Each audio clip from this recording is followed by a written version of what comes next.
ओम श्री गणेशाय नमः। ओम श्री परमात्मने नमः। श्रीमद् भगवत गीता के पहले अध्याय का महात्म्य। श्री पार्वती जी ने कहा, भगवान आप सब तत्वों के ज्ञाता हैं। आपकी कृपा से मुझे श्री विष्णु संबंधी नाना प्रकार के धर्म सुनने को मिले जो समस्त लोक का उद्धार करने वाले हैं। देवेश, अब मैं गीता का महात्म्य सुनाना चाहता ही हूँ, जिसका श्रवण करने से ही श्री हरि में भक्ति बढ़ती है। श्री महादेव जी बोले, जिनका श्री विग्रह अलसी के फूल की भांति श्याम वर्ण का है, पक्षीराज गरुड़ ही जिनके वाहन हैं, जो अपनी महिमा से कभी च्युत नहीं होते तथा शेषनाग की शैया पर शयन करते हैं, उन भगवान महाविष्णु की हम उपासना करते हैं।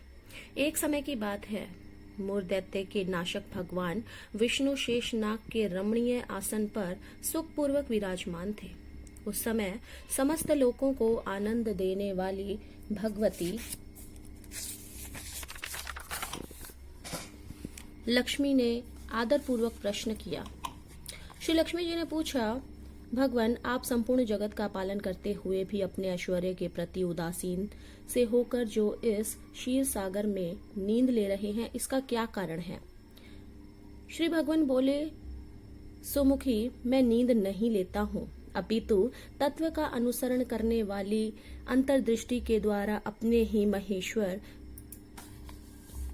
तेज का साक्षात्कार कर रहा हूँ।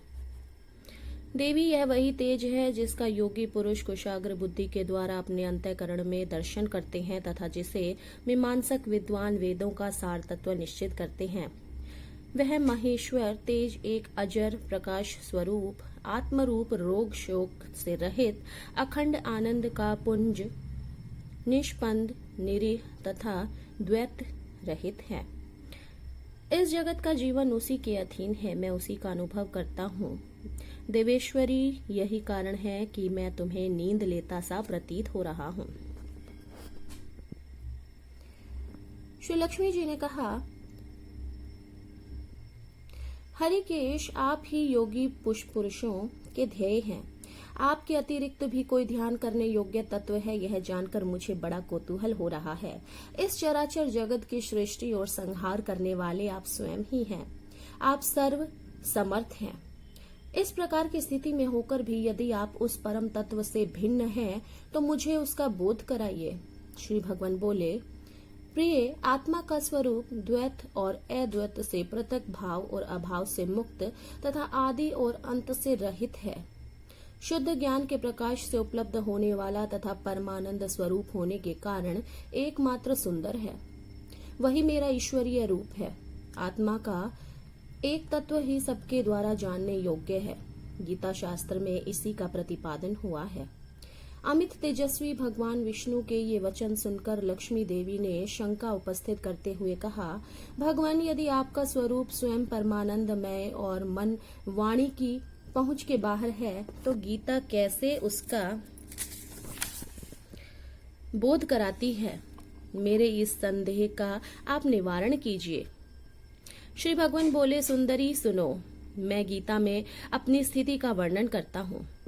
कर्मशः 5 अध्यायों को तुम 5 मुख जानो, 10 अध्यायों को 10 बुझाएं समझो तथा 1 अध्याय को उदर तथा 2 अध्यायों को दोनों चरण कमल जानो। इस प्रकार यह 18 अध्यायों की वांगमयी ईश्वरीय मूर्ति ही समझनी चाहिए। यह ज्ञान मात्र से ही महान पातकों का नाश करने वाली है। जो उत्तम बुद्धि वाला पुरुष गीता के 1 या आधे अध्याय का या अथवा 1 आधे या चौथाई श्लोक का भी प्रतिदिन अभ्यास करता है, वह सुशर्मा के समान मुक्त हो जाता है। लक्ष्मी जी ने पूछा, देव, सुशर्मा क्या कौन थे? किस जाति का था और किस कारण से उसकी मुक्ति हुई? श्री भगवान बोले, प्रिय, सुशर्मा बड़ी खोटी बुद्धि का मनुष्य था। पापियों का तो वह शिरोमणि ही था। उसका जन्म वैदिक ज्ञान से शून्य एवं क्रूरतापूर्ण कर्म करने वाले ब्राह्मणों में कुल में हुआ था। वह न ध्यान करता था, न जप, न होम करता था, न अतिथियों का सत्कार। वह लंपट होने के कारण सदा विषयों के सेवन में ही आसक्त रहता था। हल जोतता और पत्ते बेचकर जीविका चलाता था। उसे मदिरा पीने का व्यसन था तथा वह मांस भी खाया करता था। इस प्रकार उसने अपने जीवन का दीर्घकाल व्यतीत कर दिया। एक दिन मूढ़ बुद्धि सुशर्मा पत्ते लाने के लिए किसी ऋषि की वाटिका में घूम रहा था। इसी बीच में काल रूपधारी काले सांप ने उसे डस लिया। सुशर्मा की मृत्यु हो गई। तदंतर वह अनेक नरकों में जा वहां की यातनाएं भोगकर मृत्युलोक में लौट आया और वहां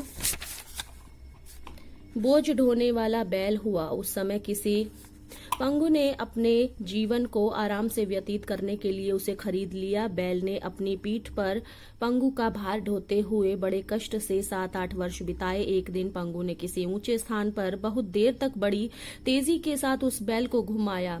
इससे वह थककर बड़े वेग से पृथ्वी पर गिरा और मूर्छित हो गया। उस समय वह कौतूहलवश आकृष्ट हो बहुत से लोग एकत्रित हो गए।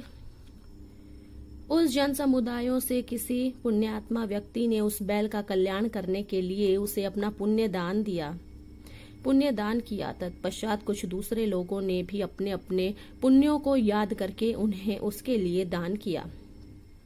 उस भीड़ में एक वैश्या खड़ी थी। उसे अपने पुण्य का पता नहीं था, तो भी उसने लोगों की देखा देखी उस बैल के लिए कुछ त्याग किया। तदंतर यमराज के दूत उस मरे हुए प्राणी को पहले यमपुरी ले गए। वहां यह विचार कर कि यह वैश्या के दिए हुए पुण्य से पुण्यवान हो गया है, उसे छोड़ दिया। फिर वह भूलोक में आकर उत्तम कुल और शील वाले ब्राह्मणों के घर में उत्पन्न हुआ। उस समय भी उसे अपने पूर्व जन्मों की बातों का स्मरण बना रहा। बहुत दिनों के बाद अपने अज्ञान को दूर करने वाले कल्याण तत्व का जिज्ञासु होकर वह उस वैश्या के पास गया और उसके दान की बात बतलाते हुए उसने पूछा, तुमने कौन सा पुण्य दान किया था? वैश्या ने उत्तर दिया, वह पिंजरे में बैठा हुआ तोता प्रतिदिन कुछ पढ़ता है, उससे मेरा अंतःकरण पवित्र हो गया है। उसी का पुण्य मैंने तुम्हारे लिए दान किया था। इसके बाद उन दोनों ने तोते से पूछा। तब उस तोते ने अपने पूर्व जन्म का स्मरण करके प्राचीन इतिहास कहना आरंभ किया। शुक बोला, पूर्व जन्म में मैं विद्वान होकर भी विद्वता के अभिमान से मोहित रहता था। मेरा राग द्वेष इतना बढ़ गया था कि मैं गुणवान विद्वानों के प्रति भी ईर्ष्या भाव रखने लगा। फिर समयानुसार मेरी मृत्यु हो गई और मैं अपने अनेक घृणित लोकों में भटकता रहा। उसके बाद इस लोक में आया। सदगुरु की अत्यंत निंदा करने के कारण तोते के कुल में मेरा जन्म हुआ। पापी होने के कारण छोटी अवस्था में ही मेरा माता पिता से वियोग हो गया। एक दिन मैं ग्रीष्म ऋतु में तपे हुए मार्ग पर पड़ा था। वहां से कुछ श्रेष्ठ मुनि मुझे उठा लाए और महात्माओं के आश्रय में आश्रम के भीतर एक पिंजरे में उन्होंने मुझे डाल दिया। वहीं मुझे पढ़ाया गया। ऋषियों के बालक बड़े आदर के साथ गीता का प्रथम अध्याय की आवृत्ति करते थे। उन्हीं को सुनकर मैं भी बारंबार पाठ करने लगा। इसी बीच में एक चोरी करने वाले बहेलिये ने मुझे वहां से चुरा लिया। तत्पश्चात इस देवी ने मुझे खरीद लिया। यही मेरा वृत्तांत है, जिसे मैंने आप लोगों से बता दिया है। पूर्व काल में मैंने इस प्रथम अध्याय का अभ्यास किया था, जिससे मैंने अपने पापों को दूर किया। फिर उसी से इस वैश्य का भी अंतःकरण शुद्ध हुआ है और उसी के पुण्य से यह द्विजश्रेष्ठ सुशर्मा भी पाप मुक्त हुए हैं। इस प्रकार परस्पर वार्तालाप और गीता के प्रथम अध्याय के महात्म्य की प्रशंसा करके वे तीनों निरंतर अपने अपने घर पर गीता का अभ्यास करने लगे। फिर ज्ञान प्राप्त करके वे मुक्त हो गए। इसलिए जो गीता के प्रथम अध्याय को पढ़ता, सुनता तथा अभ्यास करता है, उसे इस भव सागर को पार करने में कोई कठिनाई नहीं होती। धन्यवाद।